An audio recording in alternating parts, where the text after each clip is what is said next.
Hello, I'm Miss Samantha Mann. Welcome to my box of issues.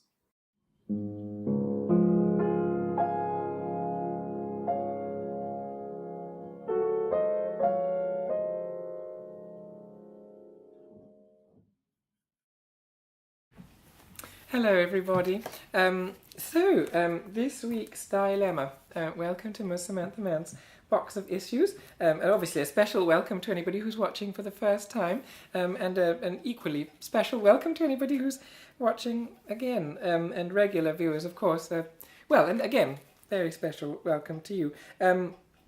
This dilemma reads as follows. It says, "My pet tortoise ran away 7 years ago, and I still lay awake at night worrying about her safety," which is a very touching dilemma. It occurs to me, of course, that if one is a tortoise, all of us, I imagine, ran away at some stage. We all packed up our belongings, didn't we, in a bit of cloth and put it on a stick and set off down the road. And most of us get as far as the end of the road, and then we turn around and come back. And of course, if one's a tortoise, it might take 7 years to get to the end of the road and come back again. So I think it's worth waiting. I don't think one should give up.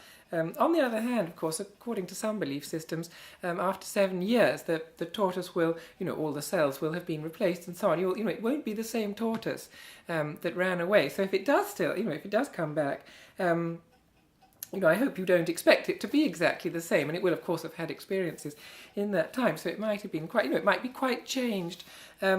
But certainly, I do feel for you worrying about it. Tortoises are fairly well equipped to deal with the vicissitudes of life. They've evolved a very hard shell and so on, which they can retreat into. Of course, it might have been picked up by a bird and dropped, in which case it would be in a very bad state. But apart from that, they live very long. They're very, I think they're quite well able to look after themselves, even in an urban environment, from what I gather. But I can imagine that you miss her, I don't know, perhaps give it a couple more years and then maybe see about getting a new tortoise. I don't know if one can even own tortoises anymore. Actually, yes, goodness, isn't it illegal to own a tortoise? Do visit the Facebook page. Look for Ms. Samantha Mann.